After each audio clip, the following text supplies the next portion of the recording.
సంక్రాంతి అంటేనే పతంగుల పండుగాయే.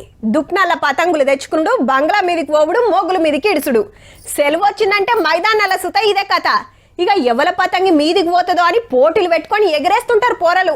మార్కెట్లకు తీరు బొమ్మలు, రంగుల్లో వచ్చినాయి గాలిపటాలు. ఎంత మీదికి పోతే అంత మజా వస్తుంది. అట్లాని ఉత్తుత దారం అయితే పుట్టుక్కున తెగుతుంది. అట్లా కాకుండా ఉండాలంటే మాంజా ఆడకం చెయ్యాలి. కానీ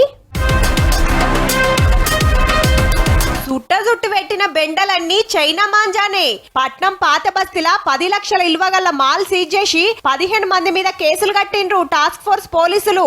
అటు మంగళ హాట్, గోషామహల్, అబిడ్స్ ఏరియాల దుక్నాలల్ల దేవులాడి గీ మాంజా అమ్ముతున్న 22 మందిని అరెస్ట్ చేసిండ్రు. చైనా మాంజాకు గాజు పెంకల పొడి పూస్తారు. డీల్ కొడితే అవతల పతంగులు మాంజి కట్టు కావాలని. కానీ పెయ్యికి దాకినంటే అంతే. ఇక ఈ నడమనే ఖమ్మంలో ఒకన్న, పట్నంలో ఇద్దరాలు మొగలు మాంజా చేయబట్టి దావుకన్ల పడిరి. ఇది చేయబట్టి పక్షులు సుత కాలం చేస్తున్నాయి. పతేడు వాడొద్దని సర్కారు బ్యాన్ చేసిన అమ్మనోళ్ళు ఊకోరాయే. ఏడున్నాయో ఎనుకులాడి మరి కొనుక్కొచ్చుకుంటారు.